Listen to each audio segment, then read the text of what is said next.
बुरा वक्त सभी पर आता है, लेकिन बुरा वक्त अगर खत्म हो जाए तो बुरा वक्त याद नहीं रहता। कोई भी एक ऐसा इंसान इस दुनिया में नहीं होगा जिसने परेशानियों को झेला नहीं होगा। जनवरी, फरवरी, मार्च, अप्रैल, मई, जून, जुलाई, हर महीना सुख भी देता है, दुख भी देता है। लेकिन कुंभ राशि वालों के दुख के दिन अब चले गए हैं। बहुत सारे शुभ संकेत आपको मिल रहे हैं कुंभ राशि वालों, जिससे आपकी जिंदगी संवरने वाली है। 7.5 का असर खत्म होने वाला है। लोग लाख बुरा कहें राहु को, लेकिन राहु बुरा ग्रह नहीं है। लग्न में बैठा हुआ राहु राजा के तख्त पर बैठा है। राहु बलवान होगा तो गरीब भी करोड़ों कमाता है। लग्न का राहु इतना पैसा देता है और इतनी जल्दी पैसा देता है कि आप ऊंचाइयों को छू सकते हैं, सफलता को छू सकते हैं। लग्न का राहु जितनी सफलता देता है उतनी सफलता कोई दूसरा ग्रह दे ही नहीं सकता। और शनि के मित्र हैं राहु, और शनि आपकी राशि के स्वामी हैं। तो बलवान राहु, शुभ राहु अगर है तो फिर पैसों की तो दिक्कत होनी ही नहीं चाहिए। शुभ राहु होगा तो आपकी कोशिशें, आपके प्रयास, आपके स्ट्रगल सफलता में बदलेंगे। शुभ राहु होगा तो आप अपनी योग्यता से अधिक सफलता पाएंगे। शुभ राहु होगा तो आप जुनून के साथ सफलता पाएंगे, यानी आपके अंदर का आलस भगा देगा ये राहु। राहु अच्छा हो जाएगा तो आप चालाकी से थोड़ा तिगड़म लगाकर, यानी इधर उधर हाथ पैर मार कर पैसा कमा लेंगे। राहु को शुभ बनाने के लिए गले में एक चांदी की चेन पहन लीजिए। लग्न का राहु आपके लिए बहुत ही शुभ है। अपने पिता की सेवा करते रहिए, पिता का आशीर्वाद लेते रहिए, सूर्य भगवान को जल चढ़ाते रहिए। यही राहु आपको माला माल कर देगा। फिर कह रहा हूँ, शुभ राहु, अशुभ राहु नहीं। दूसरा शुभ संकेत आपको देने वाले हैं देवगुरु बृहस्पति। अपनी उच्च राशि में छठे घर में चले जाएंगे, और छठे घर में जाकर क्या क्या करने वाले हैं देवगुरु बृहस्पति कुंभ राशि वालों के साथ। और गुरुदेव अपनी उच्च राशि में जब जाते हैं ना तो बहुत कमाल करते हैं।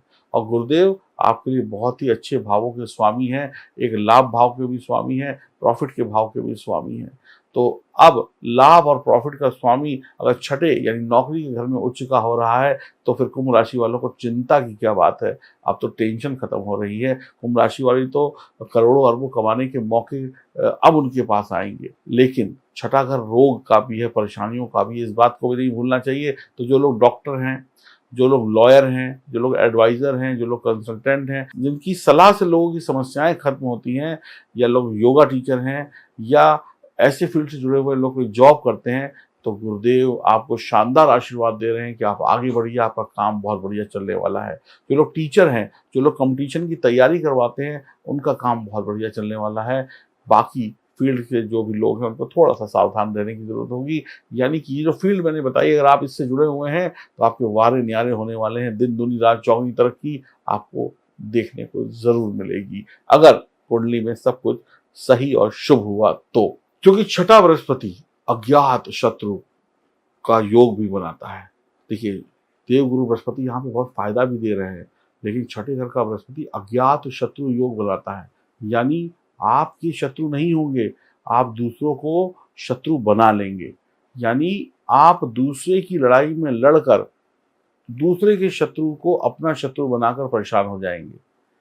अब आप सड़क पर जा रहे हैं, किसी की लड़ाई हो रही है, आपका कोई लेना देना नहीं है, आप उस लड़ाई में कूद जाएंगे, झगड़े में कूद जाएंगे, और खुद उस झगड़े में इन्वॉल्व हो जाएंगे, फंस जाएंगे और परेशान हो जाएंगे। अगर आप सीधे अपने रास्ते पे चले जाते तो कुछ नहीं होता, लेकिन आप जानबूझकर अपने शत्रु पैदा करेंगे। देवगुरु बृहस्पति तो शत्रु पैदा नहीं कर रहे हैं, लेकिन आप खुद कर रहे हैं। इस बात को ध्यान रखिएगा। जान पहचान होगी किसी से, बड़े बड़े लोगों से जान पहचान होगी। आप एक चीज और भी ध्यान रखिएगा, कई जगह पे आपकी किसी से कोई जान पहचान नहीं होगी, कोई लेना देना नहीं है, वहां पर आप उसको एक गलत सलाह दे देंगे, उसके झगड़ों में कूद जाएंगे, वहीं से आपके रोग और शत्रु बढ़ने शुरू हो जाएंगे। तो आलस बिल्कुल मत करिए, और जिसको जानते नहीं है उनके बीच में अपनी टांग मत अड़ाइए, वरना दिक्कत होगी। छोटे मोटे धोखे आपके साथ हो सकते हैं, कोई आपको चीट कर सकता है, पीठ में दर्द बढ़ सकता है। और उपाय के तौर पर बड़ों के नाम पर दान पुण्य करना आपको लाभ देगा। सूर्यदेव तीसरा शुभ संकेत दे रहे हैं। सूर्यदेव पंचम भाव में जाएंगे तो मिथुन राशि वालों को उनके पेशे में बहुत अच्छी चमक देंगे, या उनके बच्चों का करियर, आपका खुद का करियर बहुत टॉप का हो जाएगा। सूर्य देव जो है आपके आत्मविश्वास को बढ़ा देंगे, आपके अंदर सेल्फ कॉन्फिडेंस को बढ़ा देंगे, प्यार के रिश्ते आगे बढ़ेंगे, आप गंभीरता के साथ प्रेम कि रिश्ते में आगे बढ़ने वाले हैं, प्रेम संबंध मजबूत होने वाले हैं। बस आप कोई गलती मत करिएगा अपने वैवाहिक जीवन में, बस कोई उल्टी-सीधी हरकत मत करिएगा। और जैसा कि मैंने कहा कि दूसरों के चक्कर में अपना घर तबाह मत कर लीजिएगा, इन सब चीज़ों का ध्यान रखना होगा। पढ़ाई में कोई दिक्कत नहीं होने वाली, आपकी वाणी को आपको कंट्रोल रखना है, आप बहुत अच्छे लोगों से मिलने वाले हैं। कुल मिलाकर सूर्य आपको बढ़िया परिणाम देने वाले हैं, आपकी ज़िंदगी में चमत्कार होगा। देवगुरु बृहस्पति की दृष्टि शनि महाराज पर होगी, तो शनि महाराज भी अब अपने अशुभ प्रभावों को कम करके कुंभ राशि वालों को शुभ प्रभाव देना शुरू कर देंगे। बड़े दिनों से जो आपकी छोटी-छोटी परेशानियाँ थी, वो खत्म होने वाली हैं। मैं एक बार फिर से दोहराऊँगा कि आपको क्या चीज़ में सबसे ज़्यादा सावधानी रखनी है, वो सावधानी ये है कि दूसरों की लड़ाई में पड़कर आप अपने शत्रु मत पैदा करिएगा। ये आपको ध्यान रखना होगा। जान ना पहचान और लड़ाई लड़ ली, ये सब मत करिएगा, वरना रोग और शत्रु दोनों बढ़ जाएँगे, बहुत परेशान हो जाएँगे। तो अपना सादा, शुद्ध, शानदार जीवन जिएँ, जिसको जानते नहीं उससे बातचीत भी मत करिए और आलस त्याग दीजिए। हनुमान जी की उपासना करिए, शिव जी की उपासना करिए, कृष्ण भगवान की उपासना करिए, मज़ा आ जाएगा। और अगर आपकी जन्म कुंडली में ग्रह खराब हैं, तो उसको सही करने का एक ही उपाय है, अपनी जन्म कुंडली की जाँच कराना। मेरा नाम है एस्ट्रोलॉजर सचिन पंडित। मैं या हर सही एस्ट्रोलॉजर आपको यही बात कहेगा कि अगर आपकी जन्म कुंडली अच्छी नहीं है, तो गोचर में शुभ परिणाम नहीं मिलेंगे। तो अपनी जन्म कुंडली को मजबूत बनाइए और इधर-उधर के बहकावों में मत आइए। और एक बार जन्म कुंडली अच्छी हो गई, तो सारी ज़िंदगी ऐश ही ऐश होगी। तो फ़ोन मिलाइए और अपनी अपॉइंटमेंट बुक करिए और अपनी कुंडली को सँवारिए।